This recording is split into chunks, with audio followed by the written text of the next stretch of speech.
Okay. Good evening. Today is July 14th, 2025. It is about 6:20 p.m. and this is a meeting of the Streets and Sidewalks Committee. This is a second committee meeting on the with the Streets and Sidewalks and the streetscape downtown, particularly Prouty Plaza. This is a clarification and an question answering session. The committee has already had a positive recommendation back to council as a whole, and we'll have a second reading on the ordinance next Monday. But this is for staff to answer all questions, clarify things that have come up, and provide some additional material in the form of the bricks that are in front of us here and some design work, photographs and stuff in a packet. And Mr. Titterington, are you going to lead that PowerPoint presentation? Sure. I'll lead off, and then City Engineer Jill Rhodes and Assistant Engineer Christy Butera will take over. We prepared this afternoon a slide deck just to go through the kind of the history, where we're at, what our consultants are now working on, and hopefully in doing so we can anticipate and answer questions as we go along. I don't know how you want to handle questions, if you want to wait till the end or... But, we'll do it at the end, yes. We can be flexible. But I did want to start off before I turn it over to, I think Jill is going to be first. Jill, you're going to be first? Yeah. And just remind everyone, because I had kind of lost sight of this myself, that this is not a topic that just came up or that has been decided suddenly. This has been a process that started in the fall of 2022. So for nearly 3 years, we've been going from step one to whatever step we're at now.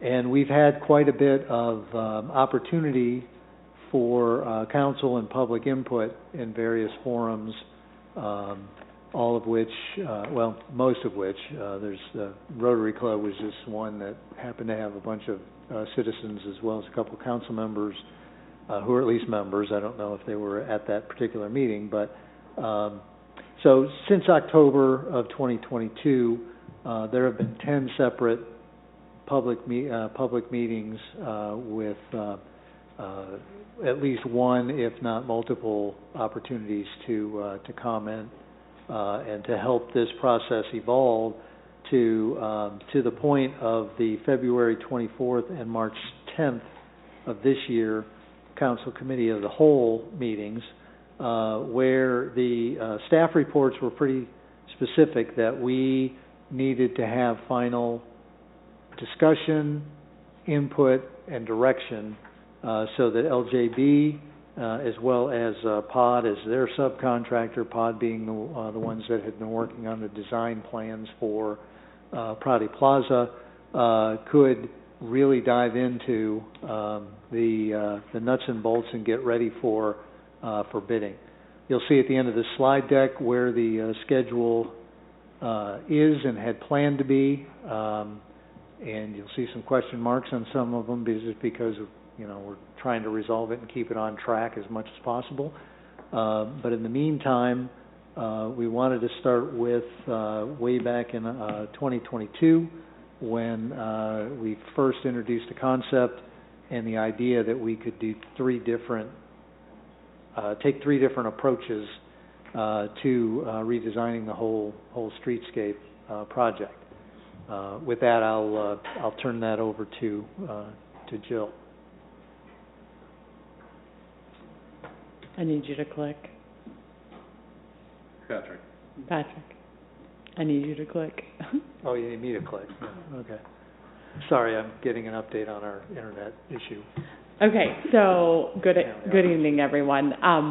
So just to walk through kind of time frame, timelines, so October in 22 was when we kind of started this whole discussion. It was in advance of West Main Phase 1 being completed, the streetscape improvements that were out there.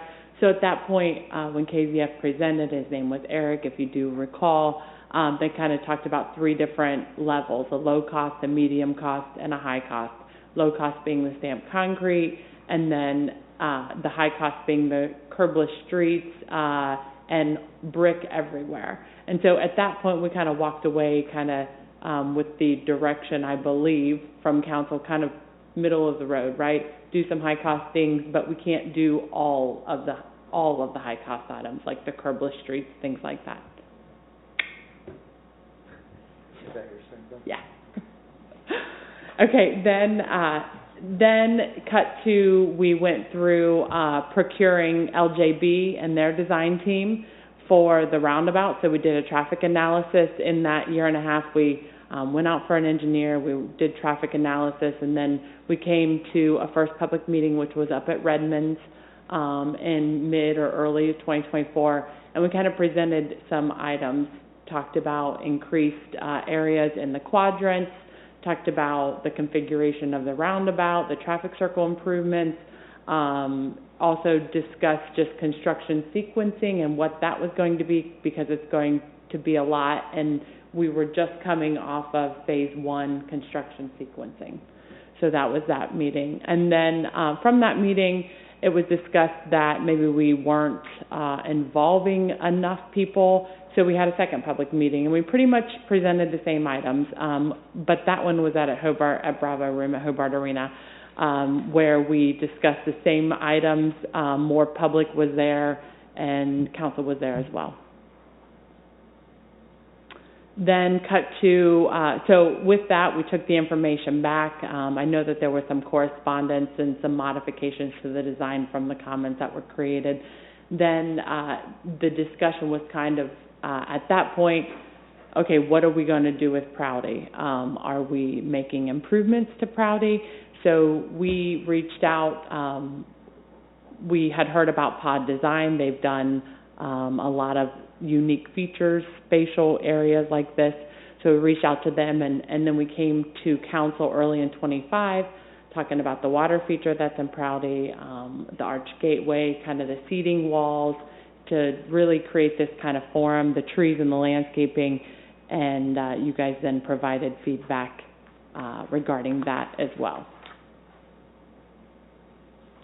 Then on March 10th, we kind of changed it, but we wanted to come back. We changed the subject slightly. We just talked about downtown streetscape in general, LJB being that head of that design, and requested council to give us recommendations and feedback pertaining to where we were at on downtown streetscape. So talking about pedestrian safety features,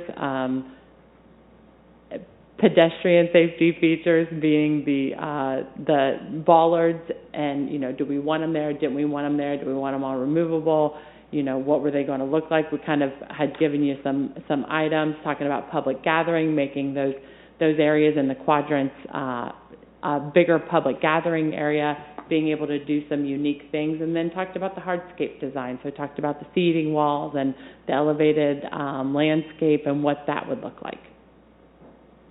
And then lastly, we kind of reviewed again with the, talked about a little bit of the underground, the non-flashy underground utility upgrades, being the water and stormwater, and then electrical upgrades, talking about the kiosks, the lighting, and the special events. So today, what we're here, or kind of reviewing again, talking about brick pavers, just talking about the materials of them, the placement, the design elements, and then the water feature. We've talked about the water feature and it being a location, you know, for families to gather in a downtown area, because there really isn't that area right now. It's kind of a central focus point. Not that it's a swimming pool for anybody, and not that it's a large splash pad. It's literally water feature. And then talked about the operation. We had actually, from the February meeting in 2025, we had gotten feedback, and there was some comments saying the water feature was too large. So we actually, in our conceptual plan, condensed that. But we aren't able to move anything forward from a design standpoint with POD as a sub-consultant to LJB, because we need council's authorization. So, and then we talked about seating, like, and what we want, what council wants out of seating, and then the ADA accommodations. So this is kind of what downtown, what the paver system and what the downtown streetscape, where the design is at right now. You can see there's kind of the red brick outline, the red color, which is a 3-foot brick paver banding around the downtown sidewalks. The majority of the sidewalks downtown in the proposed layout is plain concrete, whether it be buff wash concrete, which is just a different finish on the concrete, doesn't make it smoother, doesn't make it, you know, less traversable, doesn't make it bumpier. It's just a different kind of wash to give it a little bit of a different color. And then the remainder of it is just plain broomed concrete.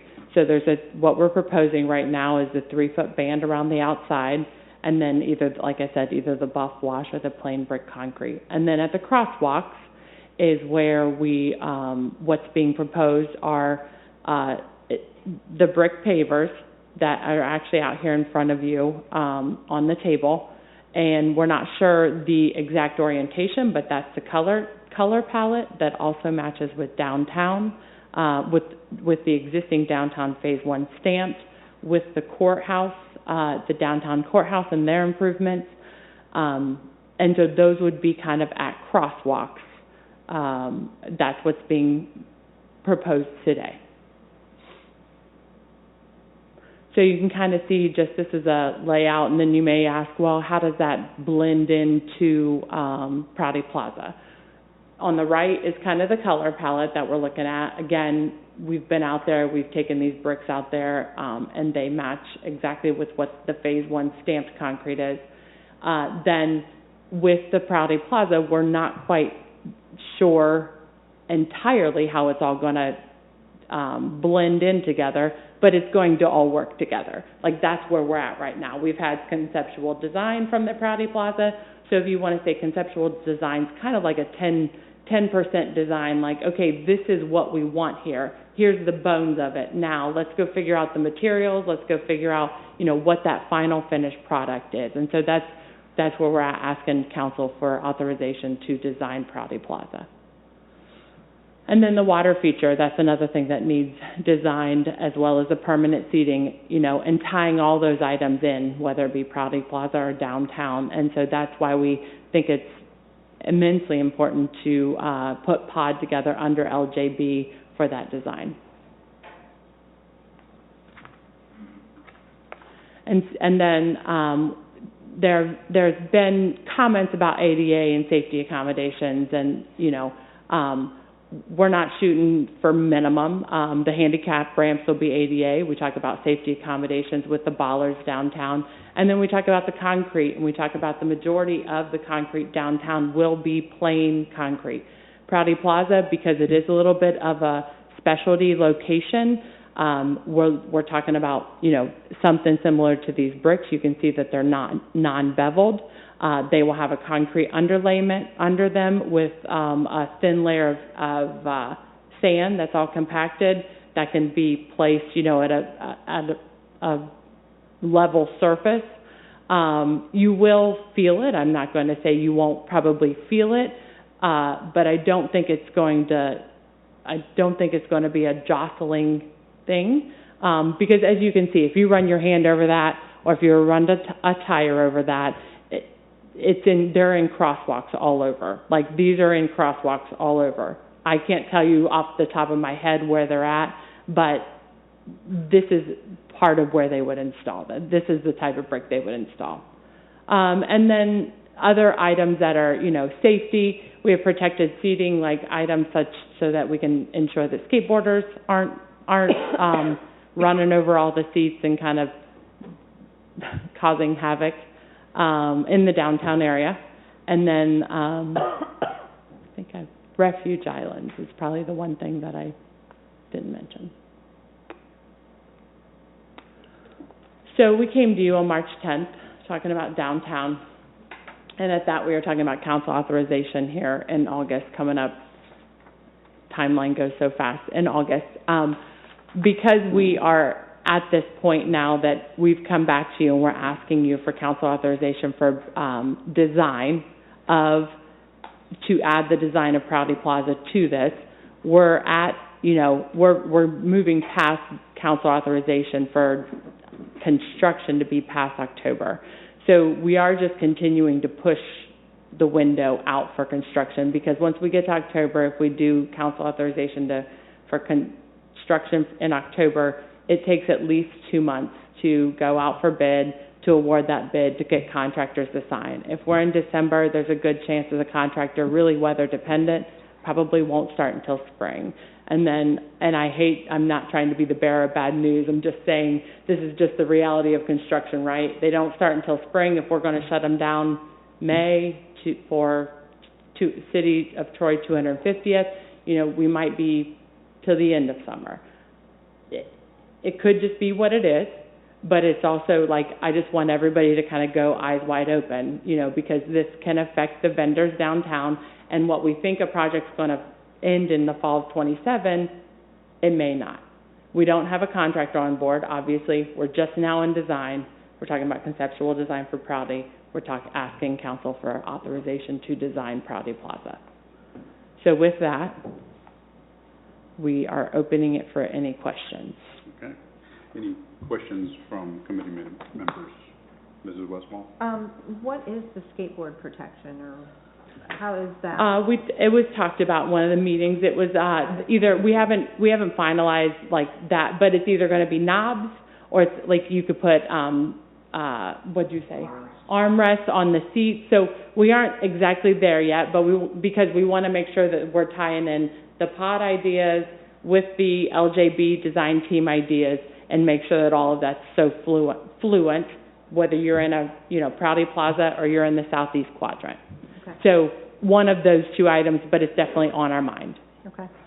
I believe the library had some of those knobs on some of their. I know what they are. And I say one of those two items. I'm sure there's other solutions out there that I'm not aware of. Right. Yeah. Anything else? Not right now. Okay. Mr. Schilling? Well, we have a lot to cover. Where do you start?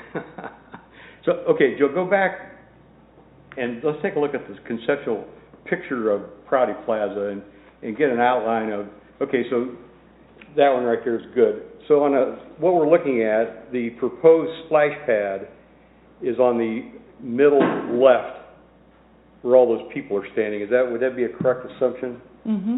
It's not a splash pad, but yes. Yeah. You call it what you want. I'll call it what it accurately is, but okay. You call it what you want. So anyway, so this big area, this big circular area is where the water feature is going to be. Uh-huh. Yes. Okay.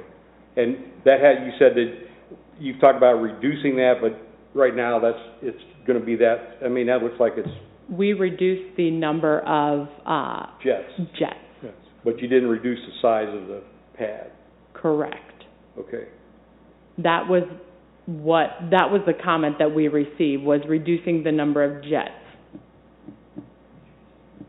And what type of, okay, well, the first thing we're talking about is on the things to talk about. So I just wanted to get that concept picture right now, but I know we've got a list of things we want to go down, and this whatever this thing's called is not the first priority. So we start with the list? Is that what we're going to do, Mr. Chairman? Ask your questions, whatever you have there, in whatever order you have. So the first thing we look at, I guess, we talk about these brick pavers, materials, placement, and design elements. My question is that how did we confuse the young lady in the wheelchair with her mother? We have been told time and time again that we contacted the young lady in the wheelchair and we've discussed with her and everything seemed to be okay, and then we got this letter from her last week saying, you haven't talked to me at all, and then it came out, we're talking to her mother. How did that happen? First of all, is this something that just we're making things up as we go along, or what's going on with that? Okay, let me start by refocusing maybe something that you said. We haven't told you over and over and over that we've talked to Aubrey. There was a miscommunication between me and Christy and Jill, and I'll take the hit for it, thinking that we had a follow-up regarding what they were looking for, and that we had gone back to them and explained how we were going to try to address it. Apparently, that did not happen that way. There was conversation after the February 24th meeting when Aubrey and her mom came in. Her mom happens to work for us. There was follow-up questions of her mom just to try to get a better understanding of what really are they looking for beyond what we had already talked about. In other words, they want something smooth, that the brick pavers here are non-beveled. They're as smooth as you can possibly get without running afoul of the other constituency issue of being slippery. I thought we had talked about where the concrete versus the brick pavers are going to be, which is why Mrs. Rhodes just emphasized that, whereas the pavers are the sidewalk now downtown, the pavers will be banding the concrete downtown. So we feel like we've addressed as much as we can, and we've circled back. I actually had a couple of conversations by email with Aubrey since that time. I've also shared some information. Since last week we got the letter from her where we hadn't been talking to her at all. So you've had a couple of conversations with her between last week and now? Yes. Okay. Correct. Okay. I just want to make sure we understand where we are on that. And you received an email from her this afternoon, and so she's still concerned. Honestly, what would satisfy them is, or her, because I'll leave her mom out of it, is that if the entire streetscape was concrete and perhaps we used staining of concrete to differentiate various sections. We're frankly don't feel that's the best solution to replace what we have, and we think that we've gone above and beyond what the ADA requirements are. We agree that the ADA requirements are the minimums, but nonetheless they are ADA plus. Which is why we asked to have these examples shipped here so that they could be here tonight. I'd encourage you all to take a look at them. You can touch them. They're not going to bite. Do you have another item, Mr. Schilling? Well, again, so we go back to this picture of the Prouty Plaza. And that's a lot of brick. I mean, again, the idea, as we said originally, was that mid-range where there's using brick as a decorative deal, and yet Prouty Plaza is significant. I mean, from the picture, you obviously can't measure it, but significantly from the picture, it's more brick than concrete. Would I be wrong in that statement, Jill? No. No, you're not wrong correct in that statement. Yeah. But again, it's so, the smooth brick pavers, and it came. Right, but I'm also thinking on the cost basis. In other words, that when we sat down, we wanted that midline where the bricks were being used as a decorative purpose, which being outlining the sidewalk would be a decorative purpose in my mind. Correct. And yet here we are at Prouty Plaza, and we've got a significant brick exposure, which, in my mind, would be more than decorative. So, a couple of things. When we talked about the middle of the road, we were talking about the streetscape at that point. So, and we were talking about as you get closer to the city circle, the city center, we're kind of enhancing, right? So you're enhancing a little bit more every block you go in. And so if you look at that design, and when we talked about the low, the middle, and the high, that was only talking about these streetscape items. When we talk about Prouty Plaza, the city, I think council, we've heard Mayor Beamish talk about that being, downtown being the living room, but I would assume then that Prouty Plaza, one of the things that's always discussed at Prouty Plaza is the grass and the condition of the grass and the hardscape, and is it pretty, what it takes to keep it and its look. I believe, Susan, from being on, like with Jeremy being on Parks Board, you've probably heard that numerous times. So I think the point was, it wasn't to get rid of all the grass, but it was kind of like, how do we do this, and how do we make it usable, and how do we make it as multifunctional as possible, right? And it's kind of like, at that point, when you talk about hauling in the showmobile and hauling it out, and other features or other things, other bands, other food trucks, vendors, where are we going to go in the next 20 years, we don't know, but that's one of the reasons that these bricks and this whole more decorative area was created, with the elevated, trying to keep the landscape around so that it still had shade to provide for the users of it. It was still comfortable with some landscaping, with some greenery, but that's why the brick pavers were placed there.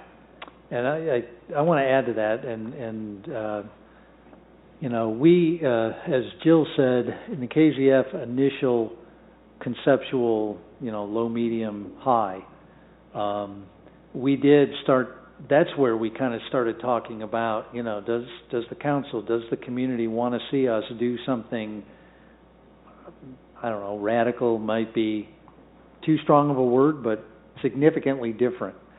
Did we want to take a look at creating a wholesale redesign of Prouty Plaza and make it more of a focal point? And we received pretty definitive and unequivocal direction from those public meetings, from council and from the general public, that, yeah, they wanted us to. And that's why the pod part of this came in later, because initially we were thinking, well, we probably don't want to do too much to Prouty Plaza because it's always been Prouty Plaza is the way it is. And when we got the direction, that's when we started looking at and asked Pod to come up with some ideas, including Mr. Schilling. You mentioned that this is a big area. Well, we took to heart the fact that there was some concern that maybe we had too much water and we had too many jets, and so we went from 9 or 10 down to 6. They wanted to keep this a wide enough space and concentrate the jets to give a little bit more buffer between here and the parking area, because with that area plus the knee wall there, the seating, it served as a better safety buffer. And so having that wider space and not crunching the whole area together as well as reducing the jets, just gives that perception of, and maybe that more of the comfort level. And that's why that still looks the way it does, and that's why Pod and LJB tweaked what they had initially recommended from February 24th to March 10th. But the space is still all usable. Yeah, absolutely. The space size hasn't been reduced, it's just the number of jets. That's correct. And so when the jets are done, when they're off, they are flush, no pun intended, with the surface. They're at grade. You don't have to cap them or anything. You can sit right on top of them on chairs, or probably on your backside if you want to, if you're comfortable doing that. And you don't even notice it. That's why it's not, that's why I'm a little sensitive to using the word splash pad, because that's a lot more involved and a lot more expensive than something that is casual, small water feature like this is.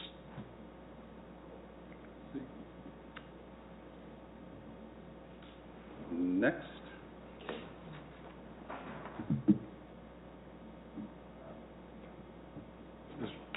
any council members have any questions on this part of it? We're still with you. Do you have any other questions? Not on the pavers, no. Other than the fact I think there's a lot of them at Prouty Plaza, and maybe this is something that would help if we reduce some of the brick, add a little more cement, that might help Aubrey's situation where she could get around. She may feel more comfortable. Not saying that it's going to make a difference, but she may feel that it's more comfortable getting around if there's more. I mean, there's parts of that plaza that, you know, because of all the brick, she may not feel comfortable trying to venture out into that part of it at all. I think it'll be smoother than you. Well, I'm not saying it won't. I'm saying it. I'm looking at what she has written and told us, and so, you know, again, and like I say, going back to the original concept of, you know. Well, have you also considered that the ramps at all of the intersections and the corners, that kind of rubberized bumpy surface that's on all of the ramps going down? That's an extremely bumpy, rugged, bouncy condition, but that is ADA compliant. And these are very smooth, and I think that anybody would be happy with that, with a walker, which I've had to use, and my wife has had to use recently with this type of service here. And the ramp themselves are horrendous in comparison to that, so there's that.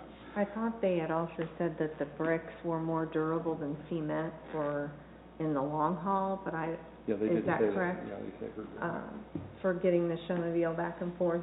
Yeah, And that's where they there? Yep, and that's where we also talked about that concrete underlayment, so that it's concrete reinforcing it down. So they're not going to keep shifting around, Yeah. you're not going to have them popping up. Correct. And there isn't any grout space really, it's correct. brick. And actually, I mean, silica-based grouting, basically, to keep them into place. So and when we talked to the design engineer, we went out to the courthouse and was looking at those bricks, and he said, I think our bricks will be even tighter than those, and they are pretty close together. And so it was just interesting. I mean, we were just talking about it, and if you look at this installation on the right, I mean, those bricks are pretty tight. Yeah. So there won't be any like sand or anything that you have to put over that, or? You still have to work the sand in because you don't want it to fill with, with anything else. They still will work like kind of like you said, grouting. Yeah, grouting mix, but it'll really all be won't washed see it. off and you won't really see it. Yeah. Yeah. Okay. Any other council folks have any questions on this? I do have some Mr. questions. Pierce, please. Thank you.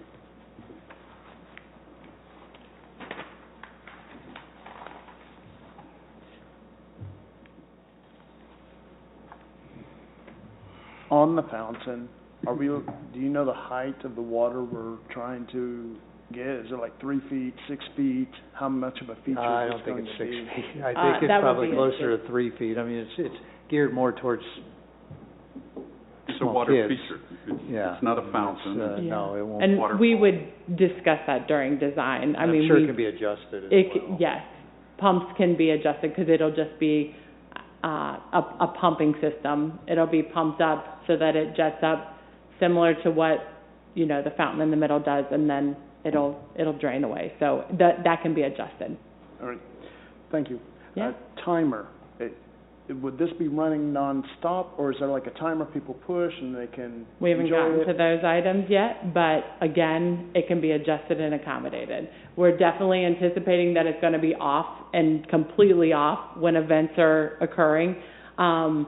And honestly, I feel like it can the sky's the limit with the options that you can add or not add on this. So we definitely would have maybe a timer, maybe a sensor. I'm not sure what they recommend. We haven't gotten into those discussions, but those are items that we would look at, and if you have a certain preference or council has a certain preference, we could include that. So we're not looking at always on? Then, No. Is that what you're saying? Correct. Thank you. In fact, when we've talked to them, it was conceptual, but and there are systems where they will come on automatically, kind of like if you walk into a restroom and the lights are off and it senses you and it turns the lights on, and if there's no activity, then it'll turn it back off. And then we'd also have a supplemental timer so that it automatically goes off you know, kind of like our bathrooms downtown and in the parks, they're automatically locked after a certain time. And I've also seen them where you literally hit a button and they're on for like 20 seconds, you know, so that could even be a possibility. And then there's the override that, okay, when it's off, it's off. All right. My personal preference would be a button. I know so many people walk around looking down at their cell phones. Yeah, and that's a good point. Yeah, you walk through that sometimes. Hello. A little surprising event there. Yeah. And then the surface underneath, I'm not calling this a splash pad, so normally on a splash pad, can you illuminate people on what the surface is underneath a splash pad that kids play in? Yeah, we haven't specifically talked about it, but in one of the in one of the closer views, we feel like they're bigger, like it'll either be concrete. I don't think it will be concrete. I think it's going to be a bigger, like a 2 foot by 1 foot, or maybe larger than that, like square brick. Square brick? Yeah. Okay, so it's not a rubberized surface here at all? No. Not like what you typically get on a splash pad? Correct. Is that right? Correct. Okay, thank you. The pavers. Yeah. Originally, when we chose to have the sidewalk Stamped, stained, yeah. or stamped Yep. and stained. Yep. We were looking for something that would match the courthouse downtown, so we had that flow Yep. from the courthouse all the way through the square. Yep. Do these match the ones that Yes. are at the courthouse as well to continue that flow Yep. idea? Yes. We were out there just 2 or 3 weeks ago. Yeah. But just to be clear, our intent was never to match what's out there, because that's, you know, that's the courthouse plaza. County property. We don't want to kind of bleed completely in, but these definitely do complement that. And the colors were picked for just that purpose, so that it would kind of draw them out. But, you know, again, the courthouse plaza is unique in and of itself, but these colors complement it very well. I appreciate that. So many times we have events that go all the way from the courthouse to the square, so it's nice to have That feel. some type of planning going on with that. Now, something you said that did bring me concern Okay. is that the job might be paused for 2 or 3 months. It may not even be done next year. If we start it early in the spring, pause it for the 250-year celebration, and then they pick back up the job. This is a huge undertaking. It's not going to be done at the end of 26, no matter if we started today. So it will go into 27. Our indications from our design engineers is saying towards the end of 27. So it's not that they're not going to be working as quickly as possible to get it done, and maybe the contractor will come in and surprise us and just make us happy little children running away, you know, going to tell all of the downtown vendors, but it will be a long, lengthy project. The water main in and of itself is a lengthy project, and then when you start talking about streetscape and you start talking about ripping out all the sidewalks, it'll go quick, but it's just a lot of area. I'm not sure, Stan, do you remember how long it took, like 20, 25, like, was it a 2-year project? It took all the steps and stages. Yeah. I mean, there's a lot to go into this. It'll be a little bit different with the bricks versus like the stamped concrete. The stamped and stained concrete that was put in phase 1. There'll be more concrete to place because of the concrete underlayment, but there won't be all the stamping, and I don't know if you guys had heard or, you know, seen any of that. It was kind of a dirty process. That'll be on that East Main, and it's just that one block, but we're hoping that the bricks go faster, but without having a contractor on board, it's kind of, we're making our best guess estimates right now. And also keep in mind that, you know, other than the weather and never knowing, Yep. you know, why we could get delayed for inclement weather, you know, part of this is, yes, it's a complex project, but we're also trying to be sensitive and mindful to the downtown businesses and the offices. And so we're anticipating that, we may need to go slower and shift things around so that we can keep access to parking and storefronts. So that, it's not going to be a real efficient project because we do have to balance, the needs of the businesses and the downtown property owners versus trying to get it done as quickly as possible. All right. And then the next question. I was talking to a fellow council member about the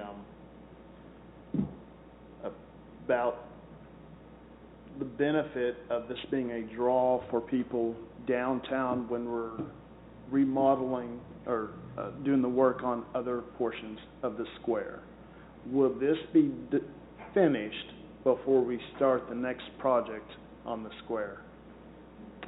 Will Prouty Plaza construction be completed before we start the next project? Before we start tearing everything up, the quadrants up to... We haven't gotten there, but we can take that.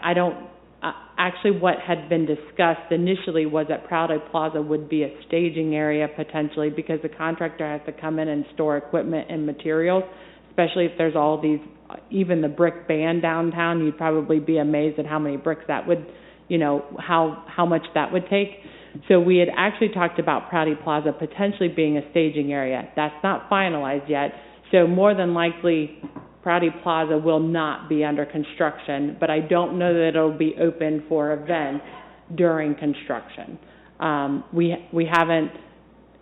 want to keep the contractors' materials and supplies and equipment as close as possible to the area that they're working, and this just happens to be an open area, unfortunately, because we want to keep as much parking if they're not constructing open. We want to stay out of the front of businesses, whether we're constructing or not. Like, we want to kind of go in and then be able to pull those pieces of equipment, that material out of in front of them if possible. So just we're trying to find a location to stage as well as construct and keep flow movement some partially as much as we can downtown. So this project wouldn't be started until everything else was or mostly everything else was finished? Is that what I'm hearing? Probably more than likely. I mean, that's what we're anticipating right now. Yes, that's what we're anticipating, is that it wouldn't be started until the majority of the rest of downtown would be completed. Okay. So Prouty would be out of commission, basically, while you're doing all this? Yes, that's what our thought is. Surely we could find another spot. There's a lot of buildings downtown, and everything else is parking. Yeah. Okay. That's all my questions. Thank you. Thank you. Mrs. Marshall, do you have anything? I do. You mentioned something about enhancements increase as they get towards town. Mm-hmm. How far back do they start? Like how many blocks? Well, we kind of talk about the stamped and colored concrete being 2 blocks out, and then as you come in, then we talk about the 3-foot band on the right behind the curb, and then the majority of it being regular concrete. And then as you get into the square, then we talk about the brick crosswalk areas as well as this, like it's a different finish that they're talking about, this buffed wash, and then you talk about the seating areas and the additional trees and the landscape consideration. So it kind of goes 2 blocks, 1 block, and then right into the square. I wonder what that looked like. Yep. Will we have any say on, since we don't know about the controls, like if we were to proceed and have that water feature, who's going to make that decision on how they're controlled? The design team would make a recommendation to city staff and Patrick, and so then we would make that recommendation. I'm not sure if it's a Jeremy thing or if it's going to be, more than likely going to be a park department that's going to take it over. Yeah. That and the rec department, yeah. Yeah, it's water. So it'll be involving them as well to get their input on the water feature. Do we know how much that particular part of the design, like how much that costs? In March, are you talking about the water feature itself? Yes. I don't, and We talked generally, I didn't look at that. We can see if we have that in an engineering estimate. I was just curious, like, Okay. if we didn't have that, like, how much was it? Yeah, I just remember Prouty Plaza being a couple $1.5 million. Am I recalling that appropriate? Like Prouty Plaza improvements being estimated at $1.5 million, so less than $1.5 million. I'm kidding. Do we know of any, like, have we talked to anybody else, like any other cities that have that? If they've had any issues that we would need to be, like, thinking about? Yeah, so we started looking into water features, and that's how kind of POD got on one of our radars. Five Rivers. That's Five Rivers Metro Park. I started saying it wrong, so then I was confused. They use POD a lot for their design, and then we talked to City of Dayton as well and a couple other splash pads, and just talked about, do we reuse the water, so that, or do we, pump the water and then we dump the water? And so that's one of the resounding, like, yes, do that. You pump it because it takes less, we don't need to use chemicals and have somebody there so many hours every day checking the water quality, things like that. And so we do have an open dialogue. Stan's connected with a lot of those people around Great Miami River waterway. I just wondered if anybody had any regret. For- just like what the maintenance looks like. Oh, for just this kind of feature? Just for that. Just for this, something simple? like, No, I'm there's just been no curious. regrets, no. Like what the kind of Not, maintenance. all the feedback, I mean, when we have the discussion about a full-on splash pad, then we will talk about the pros and cons, and there's an ongoing commitment when a splash pad goes in, but it's much, much more involved, which is why maybe I'm a little oversensitive when we call it a splash pad, because it's definitely not. Anything else? Bobby. I'm good. Mrs. Steen? Just going back to this idea of having a pathway that is concrete, when I look at this, you can see the sidewalk with its brick banding. Yep. You said that was concrete. Would you also consider that what I'm seeing as the gray is like you described it as a different size brick, but is it like a pathway that would be more from an concrete, aerial, or is it still brick pavers? It'll be a bigger brick paver. That's what we've talked about, kind of, generally speaking. I don't think it'll connect sidewalk, it won't connect you across. Okay. But it is a bigger brick, so you would have less the thumps, or maybe less bumpy. Yeah. But the sidewalk, I mean, if anyone's at a Prouty Plaza event, I'm sure there'll be sidewalk available if they don't want to go on the brick. As a sidewalk width, when you talk about right in front of the parking area in that northwest quadrant, will be wider, than it is today. And talking about, about 15-foot, 12 to 15-foot wide sidewalk. That's all we have. Okay. Hang on, we'll come back to it. Mr. Siebert.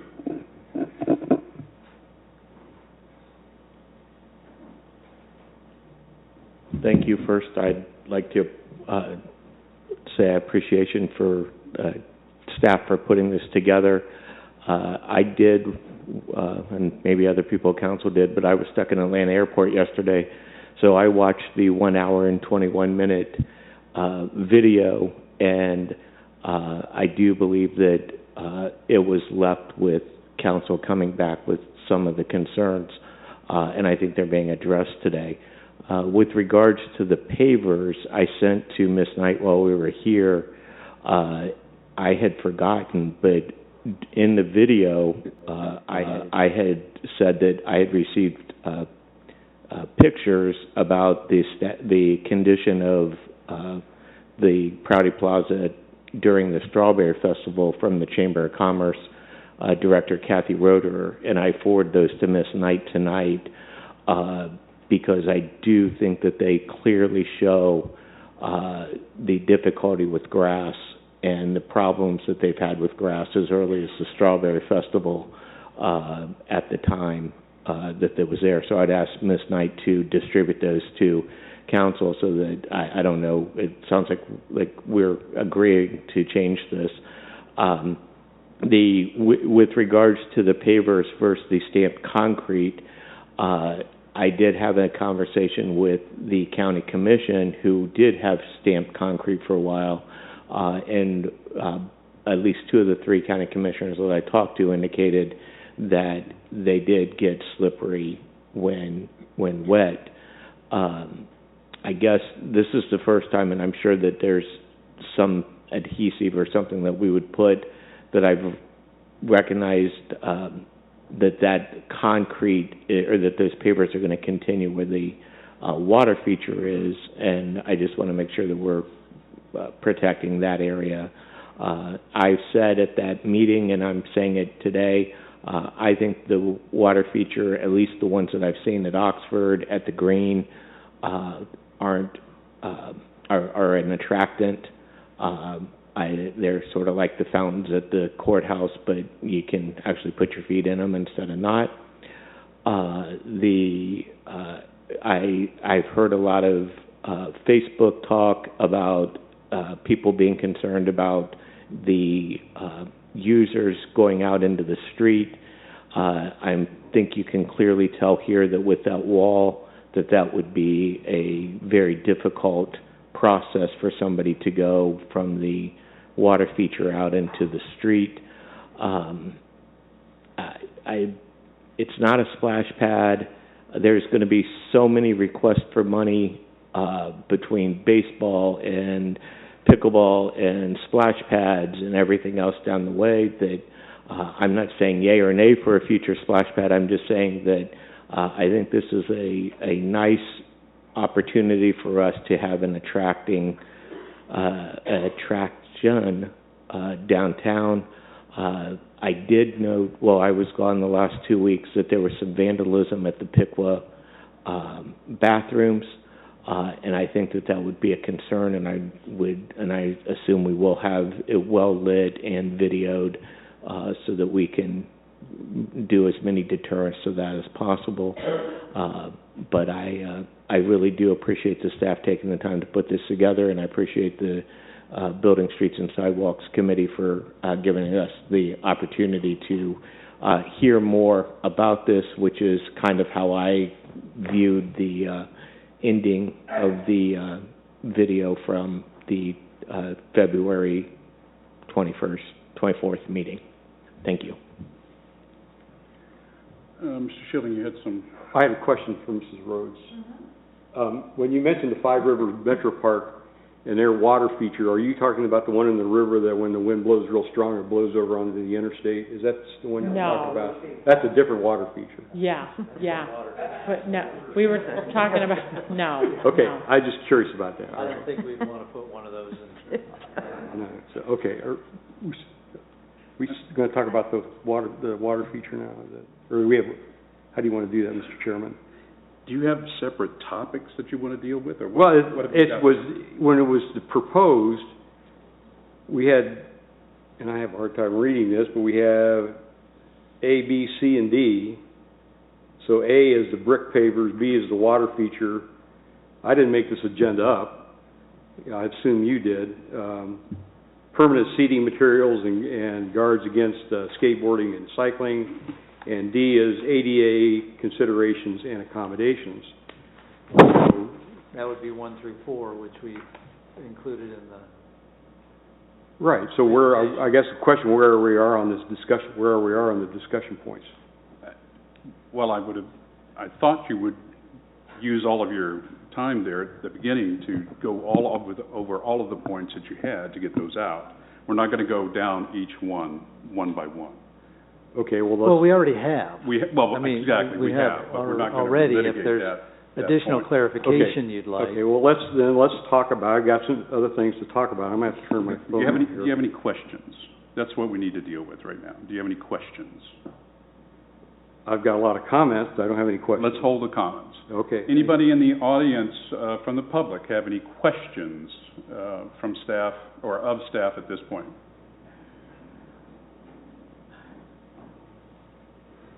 Bradley Beringer, Crestwood Drive. Through you to Mr. Chittenden, to Mr. Rhodes, if I may. Thank you. Sure. On the pavers, you said that those were of a smooth surface, am I correct? Will those be able to grip a motorized wheelchair's tires? I'm a little concerned about...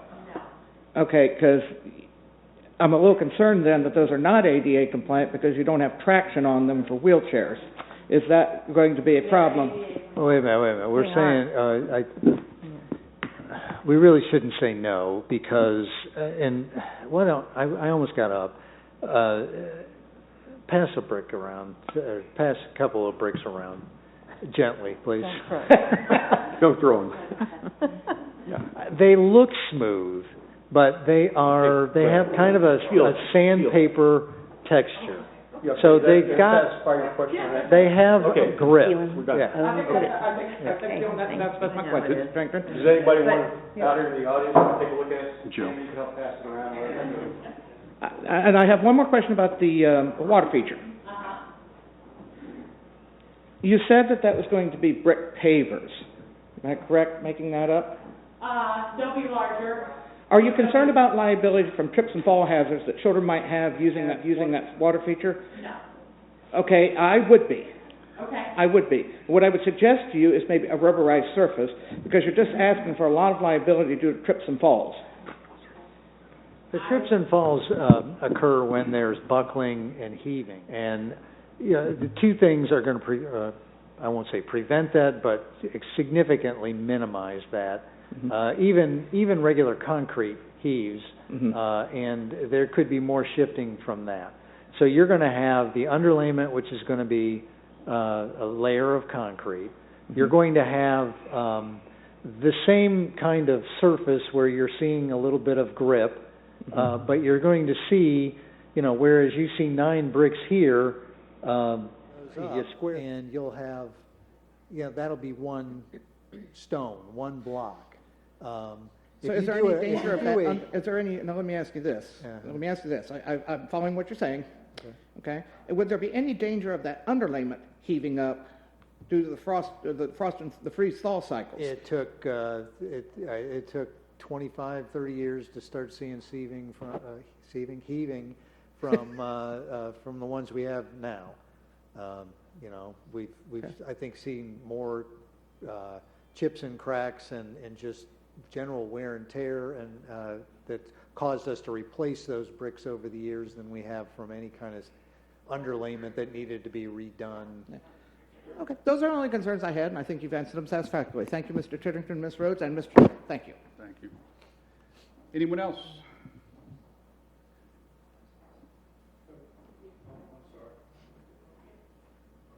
Kelly Snyder, 935 Atlantic Street. I have a question about the stage. Was there ever a consideration of adding a permanent stage? Like, is there a reason we're not looking at that or doing that as opposed to bringing the showmobile in and out all the time? Yeah, I think we've talked about permanent versus a mobile stage probably 3 different times since I've been here. I won't ask Stan or Sue. See, I didn't call you out. Stan or Sue, how many times before that. And it's really been split. There's pros to having a permanent stage because you're not bringing the showmobile in and out. That's part of the reason why the grass and the surface wears the way it does. One of the benefits of the stone that we're looking at, or the bricks that we're looking at, plus the underlayment, would be to really support Jeremy and how they get it in and out very easily. The other consideration, the con, I guess, of a permanent stage is that it's always going to be in one place. Mm-hmm. And, depending on what kind of event we have, whether it's supporting a festival or if it's a standalone concert, what the popularity of the particular group is, or singer, or entertainment is, we could shift that that stage, and so the Showmobile has always given us that flexibility. And, you know, that's why we want to be also flexible with the removable bollards and where we put them and how many ports we have, you know, so that we can grow or shrink the avenue. But the Showmobile being able to shift was a consideration. We were in Lebanon a month ago, and they have a real nice permanent stage that I think they said was $250,000. I want to see the math on that one. It's a very nice stage, not huge or anything, but you know, but again, once it's there, you don't pick it up and move it. Right. Yeah. I guess when I'm thinking about that space though, and the concept, we are missing all the grass, right? Yeah. And I understand the reasoning for that, but it also takes away from, I don't know, the ambiance of the place. It's just fun to throw out a picnic blanket and sit there, and you're not going to do that on a paver or brick, you know. So you miss, I think, missing that piece of it and how it just looks nice, you know. And I understand when the grass is messed up, it doesn't look nice, but I don't know. I would like, I guess the whole point I'm saying is I would like to see more grass or more of the greenery, maybe not completely paved over, you know. I don't know if that's even a consideration or not, but it just... We looked at like the elevated areas and having some landscape areas, so you can kind of see where there is low shrubbery, but it's not necessarily for sitting. You know, it's going to be like more of a landscape item. It's probably not going to be grass. But then when you look at the seating areas, when you talk about just throwing a picnic out, I know you're not throwing a blanket out, but having an elevated seat that's always there, maybe, and your kids are playing in the water feature or, you know, over closer to like Main Street, you know, that'll be a benefit that we don't really, you have some seats, we have some seats there now, but they're not a lot. Right. And then, right now they're kind of out in the middle of everything and no shade available. So, it is always kind of a give and take. Right, and at some point though, the Showmobile would have to be replaced too though, right? Like, because that probably... Yeah, we've done one rehab on it, and we're going to evaluate that again since it is 20 plus years old now. Right, yeah. And I know dancers on it, I have experience with Irish dancers in particular. Okay. It's not a great surface for them to dance on, but I mean, that's just an observation, but anyway. Okay, thank you. Mr. H., come on down. You're dying to get up here, I know. As fast as I can.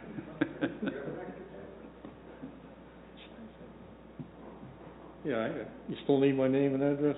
Yes, sir. Okay, that's what I said. I got a little concerned when you started to say that Prouty was going to be used as a staging area, which I understand from a construction standpoint, you need a place to put all your equipment and supplies and so on. This is Prouty is one quadrant of 4.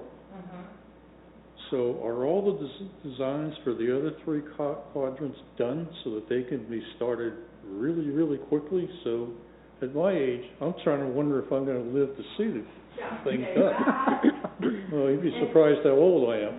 Well, design, I mean, efficiency of design is all at once, right? That everything gets designed all at the same time so we can bid it all at the same time, so we can have, God forbid, just one contractor down here. All right, so the other 3 quadrants have all been designed, or do you need them to go out and get designed? They're all in, there's water still being designed, there's stormwater still being designed.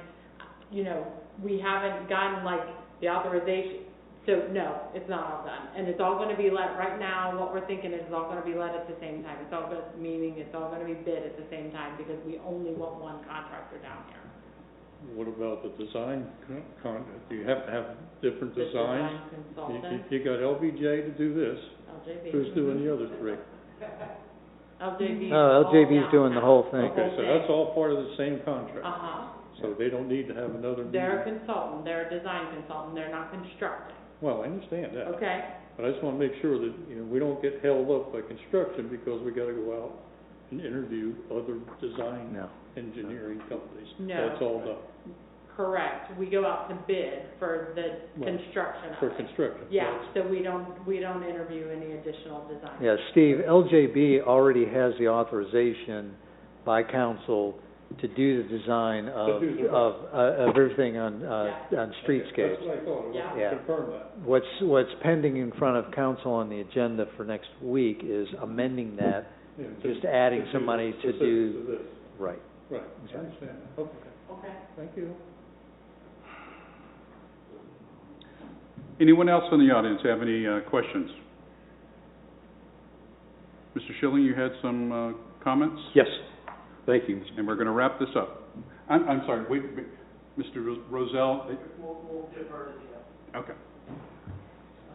Go ahead, please. Okay, I gotta get some lights on, because I can't read what I wrote. I can turn the lights on. Well, I think let's try this and see how it works. Flash. Okay, here we go. There's been a lot of talk about this water feature and this type of thing, and of course, there are some council members that favor it, and others like myself that think there's better ways to spend our taxpayer dollars. But one of the things that keeps coming up, and it was brought up again today, was you ought to go to Oxford, take a look at what they've got. This is very similar to what we want to do in Troy. Well, I didn't go to Oxford, but I did call them. And last Thursday, I had an opportunity to talk to the head of maintenance for the city of Oxford. And I wanted to give you a synopsis of my phone conversation with that person. So after introduction and an explanation for the phone call, the first words from Mr. Keebler, no relation to the cookie company, were that their water feature splash pad in the center of downtown Oxford, Ohio, was a maintenance nightmare. A maintenance nightmare. Oxford splash pad is over 20 years old, and Mr. Keebler has been involved in the maintenance of the feature for 22 years. It is in operation from mid-April until mid-October, weather permitting. It is an enclosed recirculation system, much like a swimming pool. Part of the system is underground, including a 1,000-gallon water tank where the recycled water is stored until needed by the 9 water jets, and we're talking about 6, placed throughout the cement pad above ground. Mr. Keebler and one other city employee are familiar with the operation of the system. The other employee is not fully trained to repair and fully operate the splash pad. The system includes a cement pad, 9 nozzles, the 1,000-gallon underground water storage tank, chemical storage tanks, water pumps, sump pumps, chemical pumps, various filters, pipes, and electronic control systems. Chemicals needed to be ordered and on hand for daily operations. While in operation, the county health department requires that the system be checked and the water tested twice a day. If the system runs more than 12 continuous hours, the system must be checked and the water tested 3 times a day. The system must be inspected and certified by the county health department before operations begin in April, and is subject to surprise inspections during the year. The system must be winterized after the system is shut down for the year. Despite all the maintenance required, pipes have frozen and burst in the winter, pumps, controllers, and other parts wear out. Filters and pumps must be cleaned daily, and when needed during the day, Mr. Keebler stated that he can clean everything in the morning and drive by in the afternoon going to another maintenance need in the city and notice that the spouting water, instead of being 4 feet high, again, that's about what we're talking about, instead of being 4 feet high, is only 4 inches high. Usually the filters are clogged again and need cleaning. One of the worst maintenance problems that occurred when the cement deck developed a hairline crack which could not be detected by visual inspection. For over a month they kept losing water and couldn't find the leak. As the system has aged, parts are harder to find, and maintenance costs and time required to supervise the operation of the system has increased. Several years ago, the city of Oxford hired a pool maintenance company to handle the daily maintenance of the system. The contract came in at over $10,000 per season. The city later decided to bring the maintenance back in-house. Mr. Keebler believes that there was no cost savings bringing the maintenance back in-house. The city of Oxford has also checked on converting to an open water system because they own and control their water and sewer distribution system, much like Troy. Calculations estimated that the 9 water jets would use 250,000 gallons of water per day. Based on an average season, this would require over 37 million gallons of water being pulled from the city water system and after one use in the splash pad, directed to the water treatment plant. The water jets used to be able to dance, one or two jets at a time, alternating water spouts, switching between being off and on. This feature is no longer operational. So that was the basis of our phone conversation. He was very informative and talkative, and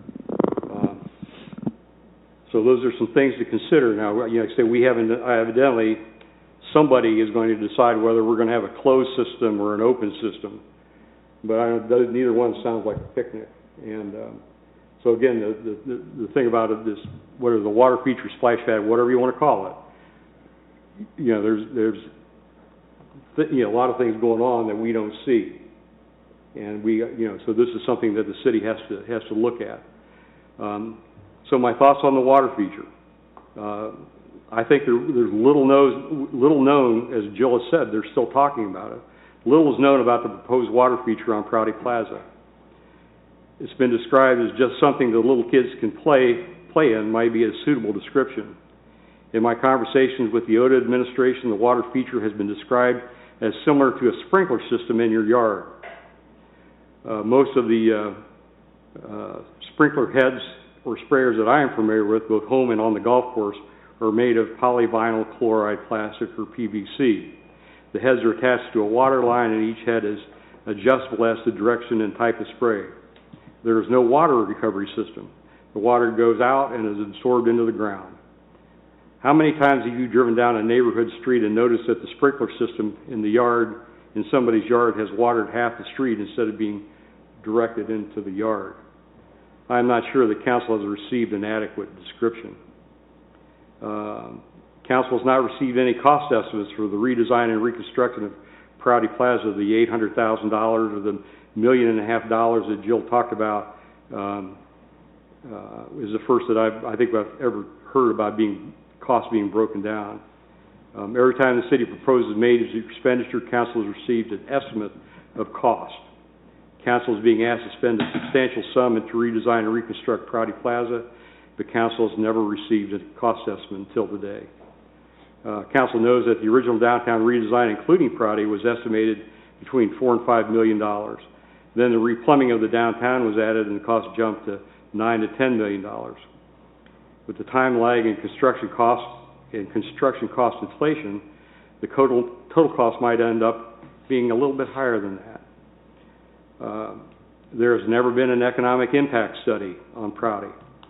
The OTA administration and prior city administrations believe that Prouty Plaza's only use should be as an entertainment venue. The question of what is the best use of Prouty Plaza has never been answered.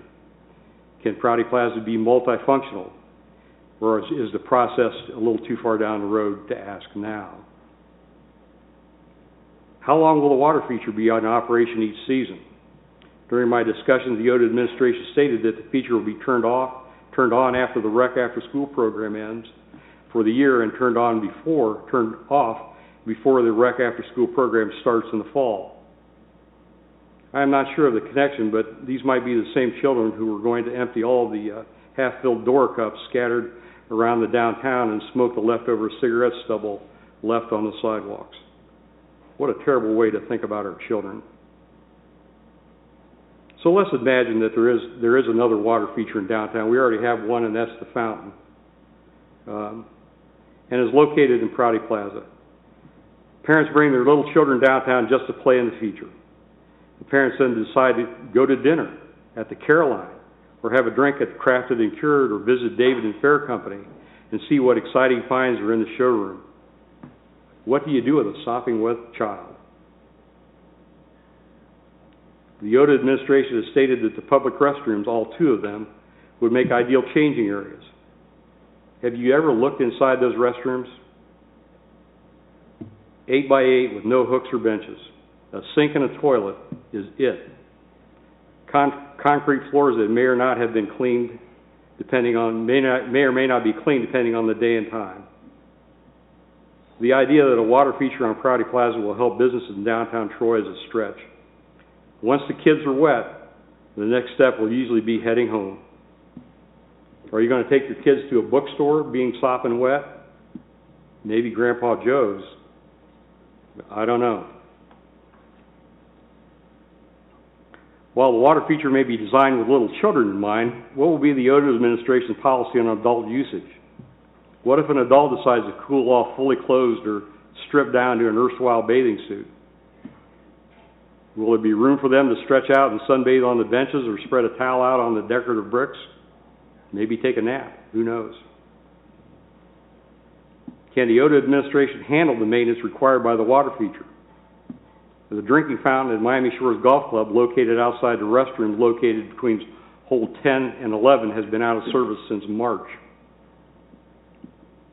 The water bottle refilling station located in the clubhouse hasn't had a new feature put in the machine ever. The filter light is always bright red. If the odor administration can't maintain simple plumbing issues at Miami Shores, a city-owned facility that handles over 40,000 rounds of golf per year, is the odor administration going to be committed to the general electrical and plumbing maintenance required of the water feature? Or is the feature going to run for a season or two and then be abandoned? Is council going to approve the cost of the city maintenance employee to make sure the water feature is up and running every day of the season, however short that season may be? If council decides to offer a water feature to the residents of Troy and visitors to our city, let's do it right. Council should consider a true splash pad to be located at one of our neighborhood parks, like McKeag Race. Council should recognize that a water feature or splash pad has many of the same requirements as a swimming pool. It has little commonality with sprinkler systems. Splash pads are expensive to maintain. Splash pads require on-site supervision while in operation. Splash pads require protection against vandalism. Splash pads work best in standalone facilities, not as a feature placed in the downtown or next to the current swimming pool. I know there are a few members of council who favor the water feature concept for Prouty. And I know there are council members like myself who feel that the water feature in Prouty Plaza is not the best use of taxpayer dollars. I feel that there are several members of council who have no preference. I'm asking those members of council with no preference to examine the few advantages and the many disadvantages and vote not to have a water feature on Prouty Plaza. And with that in mind, I would ask that the committee hold a discussion of whether or not we want to recommend a water feature to City Council. Thank you. Any other comments, Mr. Roselle? Just one. I apologize. I do have a question that generated from Mr. Schilling's comments, and this may be the horse way behind the cart. Do we have any idea of the water feature, how, on a daily basis, how much it would be operating? We don't. No, we don't. Okay. It really depends on people, that they come down. That's my question. Thank you. Mr. Chair, Yes, sir. can I address Mr. Certainly. Schilling?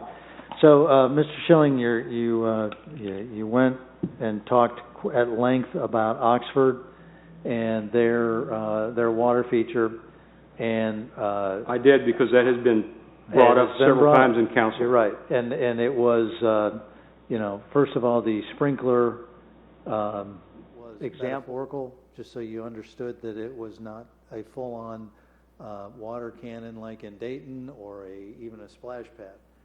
When you described what Oxford's is mechanically and underground being recirculating, and you talked about all of the cons related to that that system that they've had, again, for 20 years.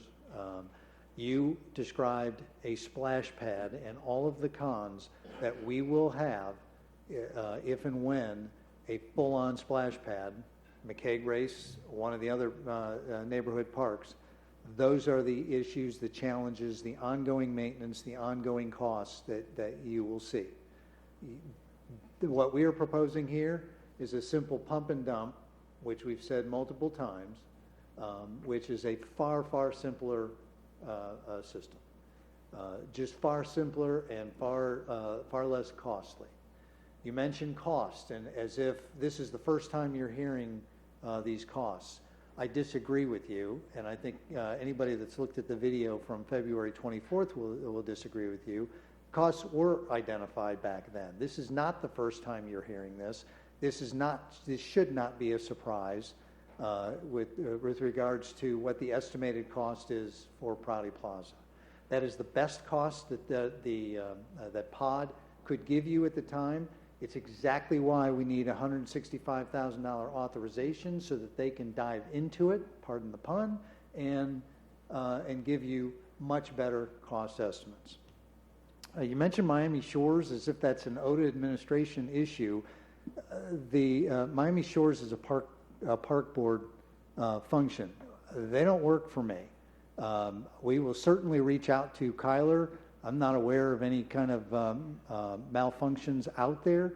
We work very closely with them. We, of course, approve their budget and through the auditor's office pay their payroll, et cetera, and you approve their budget as well. But beyond that, you can't really blame the OTA administration for Miami Shores and us not being able to handle a simple water fountain as if that's our problem. That's just not. It's beyond unfair. You're talking apples to oranges when you're talking about Oxford. Economic impact study, you and I have had plenty of conversations with this. If you had a majority of council that wanted to do an impact study, go for it. But there are certain things that we're not going to weigh in because we know that there's just not that support to make wholesale changes to Prouty Plaza. If that's wrong, if the economic impact says that we're going to make $5 million a year off doing something different with Prouty Plaza, that's really a policy decision that the majority of council would have to weigh in on. That's not an OTA administration thing. That's a council policy. You mentioned something about Prouty Plaza becoming more multifunctional. I'm not sure how much more multifunctional it can be. It's already an art exhibit, an entertainment venue. We're talking about adding a family-oriented minor water feature function to it. I don't know what else we can do to make it more multifunctional. But and just to clarify, because it was your and my conversation, I got that from the OTA administration that I'm the one you're talking about, related to the rec. I did not say that it would only be open after the rec was closed and as school was out. I said there would be some overlap, but the primary season is going to be when school is out.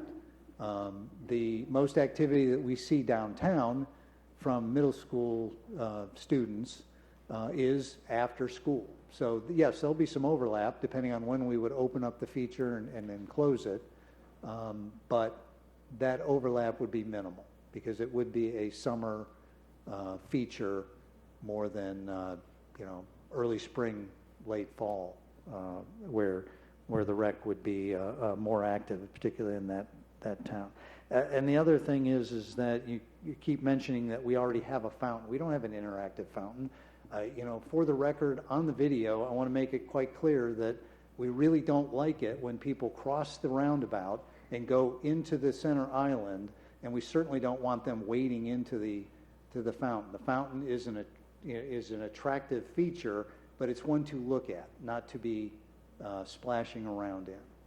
That's much different than the water feature that we're talking about at Prouty Plaza.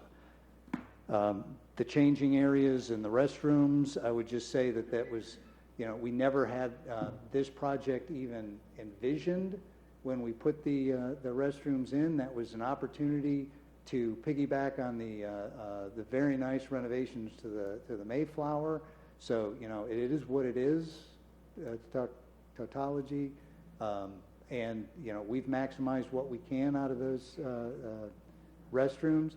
The only comment, if you go back to the video from February 24th when we had that interaction, I mentioned that I would think that there would be enough room for a small child to be able to change because they're both ADA accessible, meaning they're slightly oversized.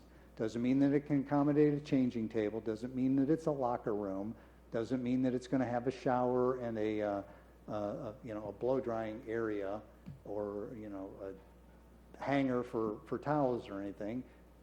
It's casual, two-room restrooms, that's it. Thank you. Do we have any other comments or questions from the audience? Yes, sir. Come forward. I don't care if you have. Auditor John Frigge. Frigge, auditor. Thank you. Okay. I don't care if you have a splash pad or if you say you want one or not want one, but I think we should have the cost before you make that decision. That's just me. Steve, what do you think?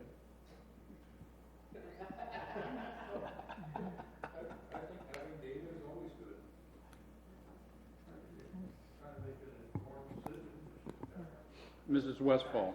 I just wanted to say, I think it's a smart move to know what things are gonna cost. I feel responsible. I look at that picture and I think, that'd be beautiful without a water feature. It'd be one less maintenance thing that we have to deal with. But I'm obviously in the minority, but I see it as being an ongoing maintenance issue that we don't really need. It's a beautiful place to bring your family, have a picnic, watch a concert, go shopping. I mean, to me, this is something to enhance people to get downtown, to go into the shops. And I don't see it as an asset, but I think I'm in the minority, so that's just my 2 cents worth. Gotcha. Okay. Jill did say that she could get that, didn't you? When I asked. Mrs. Rhodes, did you indicate that you did have? I don't remember if we got it itemized or if we just got the one. I don't think we did. I think we just got a kind of a range, yeah. Well, Mr. Chair, I just want to be really clear. I know we've gone back and forth between splash pad and water feature, and I know I asked questions about the number of water nozzles or whatever it would be when we talked in February, but I want to be explicitly clear that what Mr. Schilling described as a recirculating system is exactly what we have said we will not have. So that those maintenance issues that they talked about with a 20-year-old system in Oxford are not what we're talking about here. We're not talking about having, and I believe it was even mentioned tonight, that you would have the health department have to check things if you had some kind of chlorinated system because you were recycling water. That's not what we're talking about here. Maybe someone wants to ask Piqua what it costs them to run 22 jets, because I went up there wanting to see what their splash pad looked like and how it worked. 22 water jets right next to where they have their stage and concerts and a restaurant and people enjoying their downtown. That's what they chose to have. It has a button that you can turn it on and it runs for 15 minutes and then it stops if nobody's there. There were kids playing in it when we were up there. It stopped. They figured out how to turn it on again. It ran for another 15 minutes. They were done. I just think it's unfair to have a completely negative view of that when it's not the type of system we're talking about. Okay. Any other items? One last comment, please. In addressing Mrs. Sneen, I appreciate your comments. And again, so that's why I brought up the fact that Oxford has considered a system that we are considering. And that's where you get the 250,000 gallons a day for 9 jets.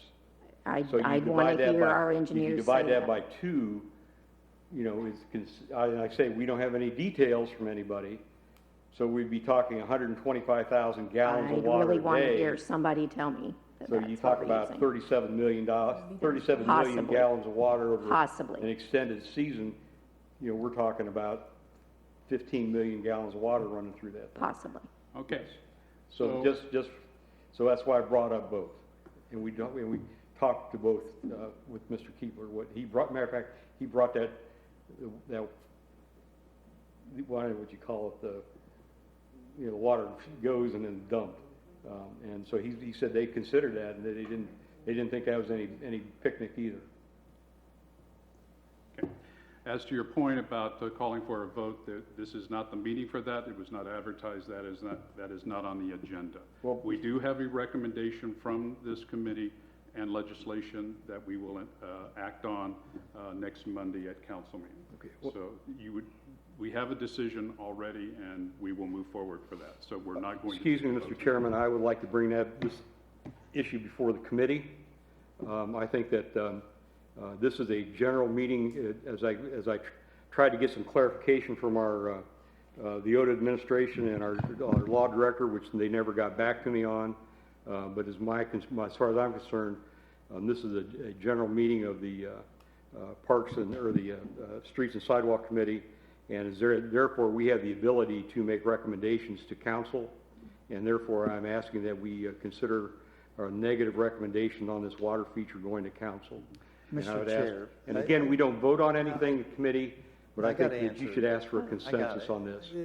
Wait, you asked Mr. Kerber for clarification. I asked, and you were carbon copied on that. You didn't ask me, that's a legal question. You asked Grant. Just because I was CC'd on it doesn't mean that you asked the OTA administration. But you answered my to email. weigh in there. You answered the email on it. Okay, so what? Then you got an answer. I didn't, no, that's not, All right, there was no gentlemen, answer in that email. Stop. We're not going to litigate this point at this point. We do have a recommendation from the committee 2 weeks ago.